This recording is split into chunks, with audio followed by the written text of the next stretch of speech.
I've got a request for Warren and Charlie, and that is recognizing that the value, both intrinsic and extrinsic, of Berkshire Hathaway is the result of your combined skills in acquiring growth companies and with your prudent and expert investing of the company's capital for growth.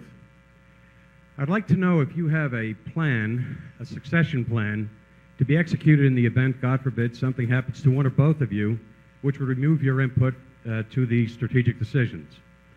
I sincerely hope you're in the process of developing individuals to carry forward your collective visions and to manage the company's resources as effectively and as profitably as is being done now.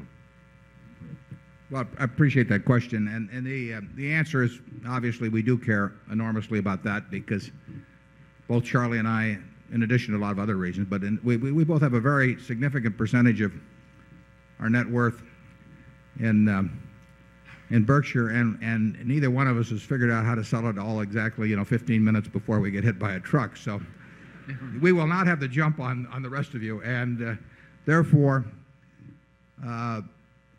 our continuing interest will go financially will go well beyond our deaths, and it will, in terms of foundations or something like that, it will go to organizations that we care very much about having a maximum of resources available to. So we do have some plans. We don't name names or anything of the sort.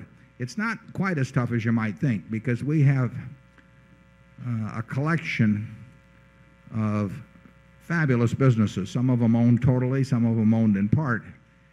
And I don't think razor blade sales or Coca-Cola sales are going to fall off dramatically the day Charlie or I die. We've got some great businesses, and same true of the wholly owned businesses. So the question is more that of allocating capital in the future, and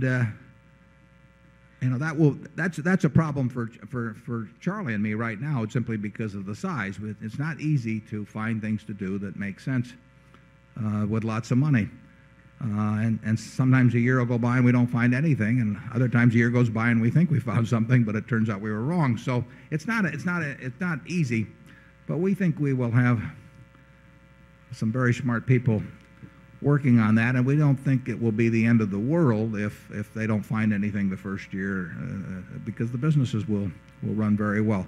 We have a big advantage in that, as contrasted to virtually almost every other company, we now and in the future are willing, eager to buy parts of wonderful businesses or all of them. I mean, most managements most investors are limited to buying parts of businesses, and most managers psychologically are geared to owning all of something that they can run themselves. It's like, I think Woody Allen said some years ago, it's the advantage of being bisexual is that it doubles your chances of a date on Saturday night, and we can go either direction in that respect.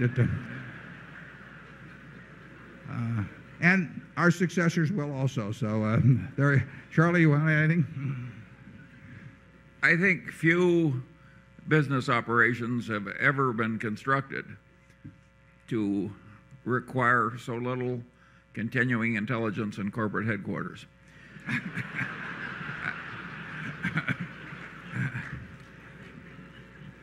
An idiot who was willing just to sit here would have a very good record long after the present incumbents were dead. I think that's true. Yeah. I think it would be a little better if Warren would keep alive in terms of allocating the new capital. I don't think we'll easily replace Warren, but we don't have to keep getting rich at the same rate we have in the past.